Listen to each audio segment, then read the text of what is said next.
We pushed for legislation in support of body cameras. So a lot of things that you might take for granted today, you might not know all the things that you see on body camera, you have to understand. There was a time when we didn't require police to wear body cameras. And what happened was just whatever their words were. And that was with respect to use of force, that was with respect to searches. Cases like George Floyd, certainly through body camera, but all through cell phone footage. Breonna Taylor, Sandra Bland, you could name lots and lots of cases where if we hadn't changed our method of documenting what our police were doing, we still would be thinking there wasn't anything wrong. Hey, y'all. I'm Lalanii Wilson-Jones, a Texas mogul with businesses throughout the state of Texas. And this is the show where we're spilling the tea on the bosses that I know. It's time for Big Texas Bossin with Lalanii Wilson-Jones. Spilling the tea on Bossin Up. And today we have a boss that I'm very familiar with on our episode. I would like to introduce Mr. Russell Wilson. Russell, thank you for being on this episode. Thanks for having me. I'm looking forward to our discussion. So you have been an attorney in the state of Texas for how long? I was first licensed in 1995, November 1995. And so this is actually my 27th year. Wow, 27 years as an attorney. Tell us about any specializations you may have. So I'm board certified in criminal law, which means I'm in less than 1% of the attorneys in the state of Texas are board certified. I actually sit on the Texas Board of Legal Specialization Advisory Commission for criminal law. And so I help evaluate people who are seeking board certification. I've done a ton of things in my 27 years in practice. Started out practicing just on my own with a family friend named Walter Knowles. Literally started at the bottom of the rung in the legal practice. And now I try state and federal cases, not only here in North Texas, but statewide and on occasion out of state as well. All right. Well, that sounds wonderful. How many in that 1% are Black board certified criminal attorneys? I think there's probably 2 or 3. There's not very many. When you talk about African American attorneys, the numbers generally are lower. Just period in the profession overall. That's kind of changed some over the last few years. But the number of African American attorneys board certified statewide in criminal law would estimate at 10 or less. Awesome. Well, you're definitely among a distinguished group. Now, you came out of OU undergrad and OU law school. Tell us what made you decide to become an attorney. Well, I flunked chemistry. My sophomore year. I say I flunked it. I guess I made a D, but that's flunking to me. So, initially when I went to undergrad, I was interested in doing the medical profession. I didn't do well in chemistry. I did well in talking and writing. And, that kind of laid down the foundation. When I went to law school, I was the youngest in my law school class. I entered law school at 21 and was licensed at 24. One of the youngest attorneys licensed at the time. So it was really almost by default, but I found that I was doing, I did pretty good at it. I was good at speaking publicly, was good at writing, and that was kind of a natural segue into law school. Awesome. Now, we've got a long history together. Right. For my I beat viewers. you up a long time ago. For my viewers who don't know, this is my baby brother. I am the older of the siblings. And so we grew up together, of course. One of the things that I ask all my guests, were you born with a silver spoon? And what was that journey like for you and the inspiration to go to law school? Besides knowing that you would be dealing with me. Well, and you were inspiration. You certainly were one of the people that kind of formed the foundation there by taking care of me. Both you and our sister Kanita were both instrumental in raising me. There wasn't a silver spoon. I look at back at our time back then. Now, I would say that we weren't necessarily at the bottom of the rung Right. either. Our mom worked hard, often working 3 jobs. And I think that's where we both got maybe our baseline for working a lot. And she was doing her own business. And so the notion of being able to be not only just in business, but your own boss, I think was instilled pretty early on. That was what we grew up seeing. She also knew other African American professionals, doctors, nurses that were doing their own businesses. So it's not surprising that neither one of us works in a business where we are not at the top of the business. We're the leaders of the business, and we both employ other folks in our community. And I think that was started out with mom, early on. Absolutely, I certainly would agree. And one thing that I think that we're proud of, and you didn't speak on because you were able to do things at such a young age. Let's talk about the fact that you graduated tuition free. Right. Well, you didn't have debt, and so you were able to graduate undergraduate and law school. Right. Let's talk about Certainly, money management was a big thing. I think still is to this day. Right. But early on, a lot of students graduate college with student loan debt. And what that does is change the trajectory when you come out of what you're able to do financially. You graduate, you're getting employed primarily for the purpose of paying off your student loans. Through not only my mom's work, but my sister's work in the home health care field, in the health field, I was able to graduate law school and undergrad with no student loan debt. And so that was a huge step in giving you the economic freedom. When you come out without any debt, you're able to make choices that other folks aren't able to make, and you don't have pressure. When I first graduated law school, shortly after that, when I was licensed, I went in to practice for myself. So I didn't have debt. I didn't have lots of loans. And so monies that I was able to make, didn't take a lot of money to make ends meet because I was just coming out of college then.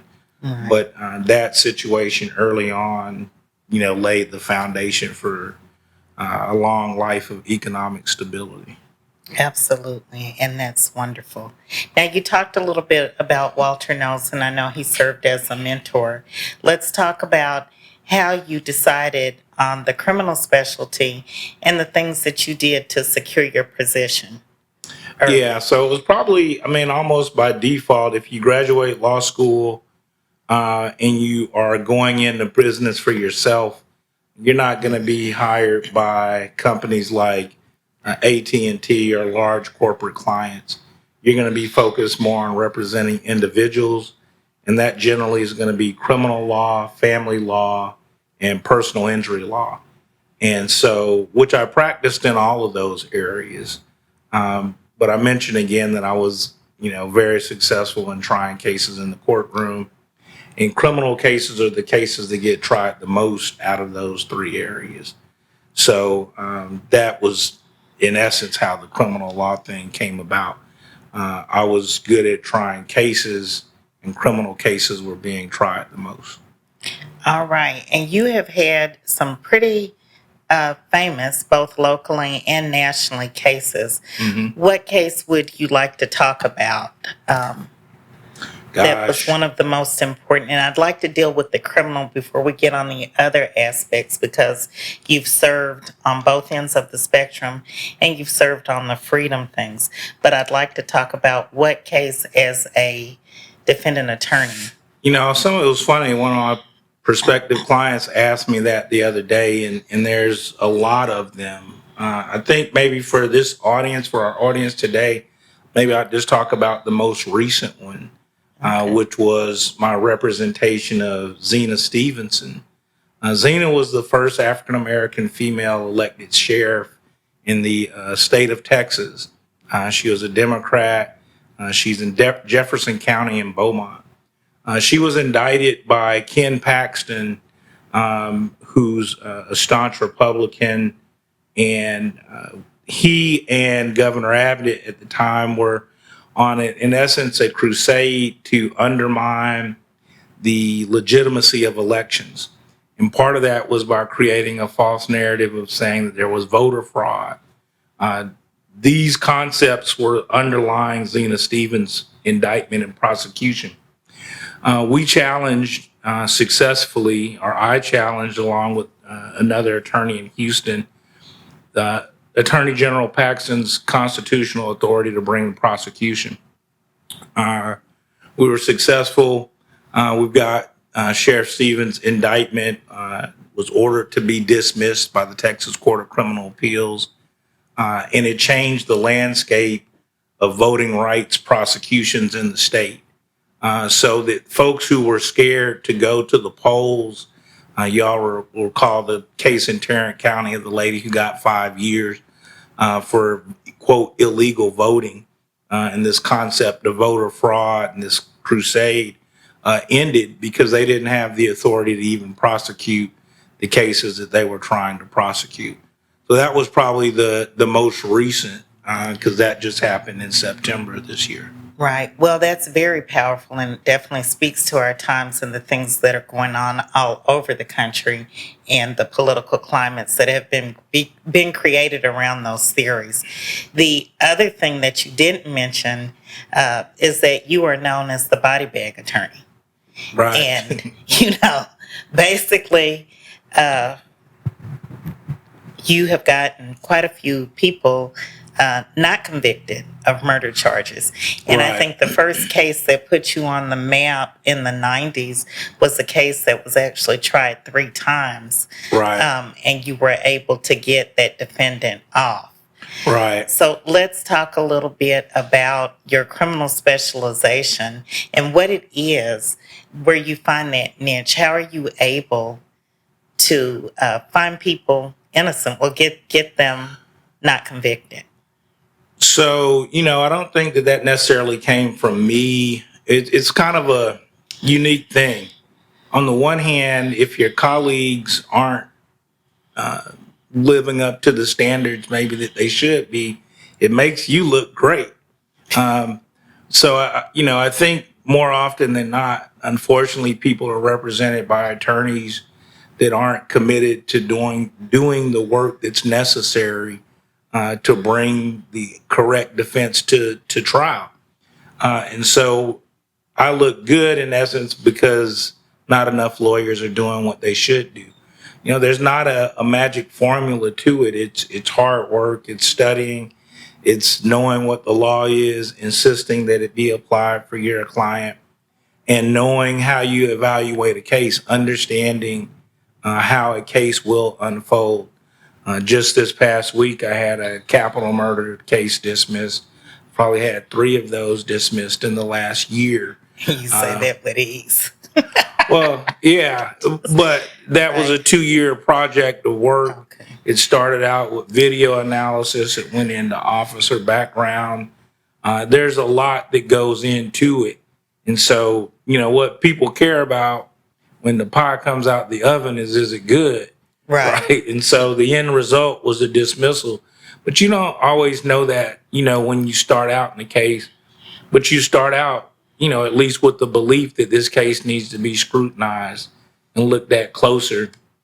And the more that you do that, the more that you find. But that takes a lot of time. It takes a lot of effort, and it's not easy. And so the easier path is just to let the person get prosecuted.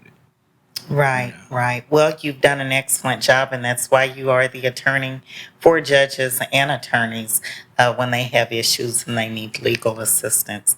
Let's talk about some of the work that you've done on the other side of the coin when you were appointed as a special prosecutor for the Dallas County District Attorney's Office working under Craig Watkins when he was in office. Let's talk about your work to free the innocents and the work that you've done on a national level with Barry Shep and the Innocence Project. Right. So, in 2014, or I guess it was 2011, I was asked by Craig Watkins, who was the first African American elected district attorney, to come in and supervise the Conviction Integrity Unit. That was a unit that was looking at wrongful convictions. Dallas County had a high number of cases where you could demonstrate that individuals were wrongfully convicted. And, depending on your age, there was a time when it was just understood the job of a prosecutor was basically just to prosecute. We came in with the notion that the job was actually to see that justice is done.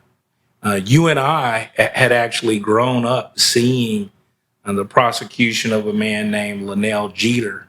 That was on 60 Minutes. Joyce Ann Brown, also on 60 Minutes. So it literally grew up in Dallas County, seeing people wrongfully convicted and experiencing injustice in the criminal justice system, not personally, but seeing our friends prosecuted and kind of seeing what was going on. There had not been a time period prior to that in the state of Texas where African American was in the position of district attorney and had that power and authority to use those resources to correct past wrongs. And so I had the opportunity to do that. And I think I exonerated more people in shorter time frame than anyone in the country. But that was by that time I was board certified. I had been board certified for 12 years. I had a thorough understanding of law. And frankly, I understood the type of misconduct that had frequently been engaged in the community. So you're finding it in the transcripts.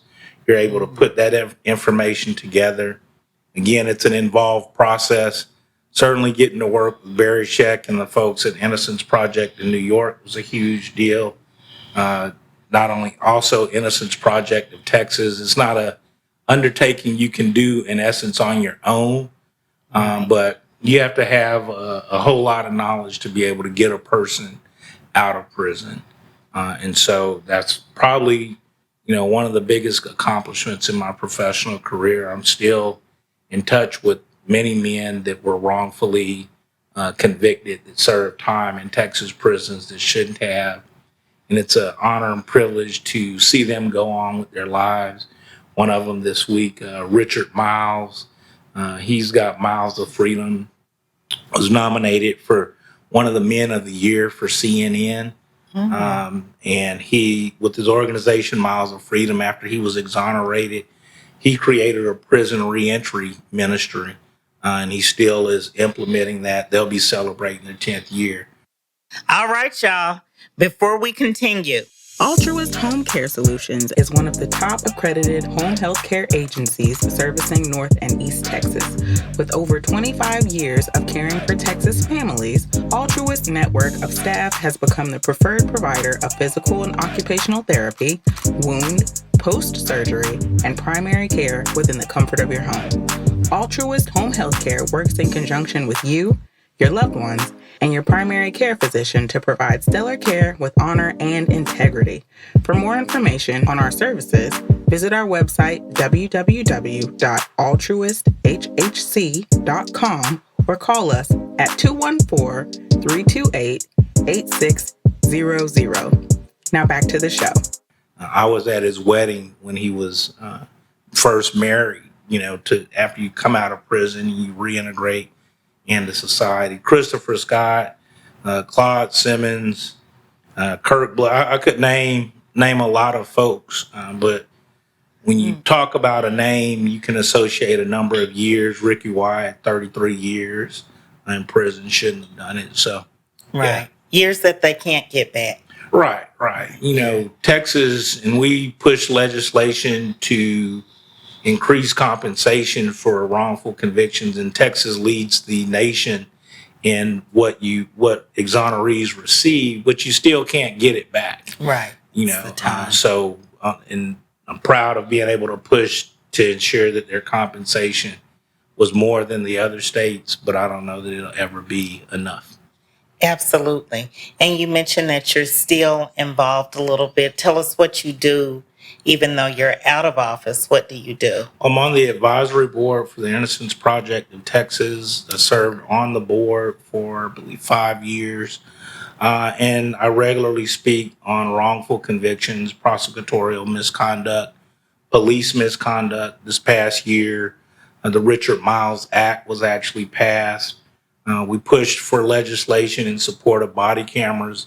So a lot of things that you might take for granted today, you might not know all the things that you see on body camera, you have to understand.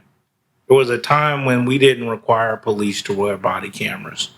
And what happened was just whatever their words were. And that was with respect to use of force. That was with respect to searches. Cases like George Floyd, certainly through body camera, but all through cell phone footage. Breonna Taylor, Sandra Bland. You could name lots and lots of cases where if we hadn't changed our method of documenting what our police were doing, we still would be thinking there wasn't anything wrong. Absolutely. And not only have you done all that body of work, you are occasionally appointed as special prosecutor. And I believe that the city of Fort Worth brought you in because you were a heavy hitter as a special prosecutor to try a police officer. And that's Right. something that hadn't been done in over 30 or 40 years. And you were able to not only come in, but get a conviction. So can you talk to us a little bit about that? Right. So I first served as a special prosecutor alongside Mike High School, who is also board certified. We were on the case of Miller L. Miller L was a case that Dallas County in the 80s used a manual called the Sparling Manual. The manual specifically told the assistant district attorneys to strike African Americans, strike Black people, strike Jews. It was a race-based manual that was used to impose the death penalty on Miller L. That case went to the Supreme Court. It came back a few different times. Ultimately, myself and Mike Heiss were appointed as special prosecutors. That was my first endeavor into it. There were some other cases that I special prosecuted. The one that you're talking about was a case against John Romer. What was unique there in Tarrant County, Mr. Romer was ultimately prosecuted for the offense of aggravated perjury as it related to false testimony in the grand jury regarding his use of force. And so he had assaulted a person named Henry Newsom, and the assault itself would have been a misdemeanor. But the conduct of bringing false testimony into the grand jury was, I think, considered a systematic problem, where you had police officers who were accused of misconduct, essentially giving false testimony in the grand jury. And so that was the first indictment in the history of Tarrant County of a police officer for false testimony in the grand jury. We went to trial. He was convicted and sentenced to 5 years in prison. A 5-year prison sentence for a police officer that had not caused even death was also, unheard of. Right. So, but hopefully that prosecution and conviction changed the approach to law enforcement statements regarding use of force. Absolutely. Absolutely. Wow. I mean, you're such a heavy hitter. What's next? I think it'll be handing off this baton. It's one of the other things I get to do or have gotten to do is teach at SMU and talk to the students out there. I teach ethics, but what I've seen is, that I'm ready for the next generation to come in and to see what they do next. I've had a great career. Certainly there'll be some opportunities still out there for me to do, but I'm much more excited about, the dynamic of change that I think the next generation can bring. and I'm happy to have been part of what I could do during my time period in practice. But who knows what tomorrow may bring. Absolutely. And I know that you are the legal commentator for our Channel 4 News here locally, or Fox 4 News. Right. And one of the questions that I get asked all of the time, because you are a public influence, is about your hair. Right. So why don't we talk about what the hair symbolizes for you? People ask me, are you channeling Don King? Are you channeling Cornel West? I mean, what's going on? So it's funny. I mean, this really, the hair came about because I had friends who were aging and balding, and they couldn't grow hair, but they were smaller than me weight-wise. And so I grew my hair to be able to mess with them some. And it really just kind of started out as that. It wasn't anything. Certainly, Don King and Cornel West, I mean, tremendously successful individuals. Great company to wear hair with. Yeah. But, and then I think I just decided that I was going to let it do what it does. Okay. It hadn't been, I wasn't going to be deterred away. A lot of times your hair or your appearance can kind of dictate how you were received. And I think, as my hair now has become, more of a topic, I'm actually, able to be received well, regardless. And now it's more of, I think people start to recognize me because of the hair. So I'll tell people eventually I'll go back to the bald fade, which at the time I probably had worn since we were kids. Right, right. So what are the courtroom stairs or the courthouse stairs? I mean, at the end of the day, people are listening to what you have to say. Maybe initially somebody's going to say, something about the hair. And from time to time, I'll think about it. But I think, substantively, you've got to believe in the substance of what you're doing. And so, it's only an issue if you make it one. Right. And, people that talk to me and know me, they probably, look, I don't know, they look past it or nobody says they're not going to use my services because of it. So. Because of your hair. Awesome. So what would you tell the young aspiring attorney coming out of law school that wants to be a criminal attorney? Have faith, believe in God, and work hard. Don't take the easy road. When I started out, tell people I used to fall asleep waiting on the phone to ring. Because I only had a very small number of cases, but I would literally spend hours and hours poring over a variety of legal theories and law that was applicable to the case. And the more often I did that, the better I got. And so now at 27 years in, it doesn't take me as long. But yeah, stay with it. Right. Stay the course. That's awesome. Do you have anything else that you want our Big Texas Bossin viewers to know? I think everybody should know that, probably when we were, fourth grade, I want to say there was a time when my sister tried to impose the rules on me. And my recollection is I headlocked her and I took her down to the ground. That did not happen until 8th grade. She was doing one of those, where you're swinging like that. And I held down her arms and I laid down the law. And even though I was a little brother, that was the last time. That didn't happen until 8th grade. It did happen. He's correct. The incident occurred. Now, I did go on to wrestle at the University of Oklahoma, so she didn't lose. You wrestled in high school. Yeah. I was a wrestling team captain, so it wasn't like she was getting beat Taking by his sister out. Yeah. She didn't lose to a cupcake, but she did lose. So, all right. Well, now that's everybody it. Proud of all that you're doing. Continue to grow. She's definitely a boss in her own right, and it's an absolute joy to be here. Thank you. I love you, and it was my honor and privilege to have you here. All right, Thank you. love you too. All right. Well, you've got our little sugar package with All right. two glasses Okay. that we sent for you all, Big Texas Bossin. So All please right. enjoy. I know you are a wine connoisseur. Absolutely, So absolutely. you will love it. All right. All right, Thank you thank so you. much.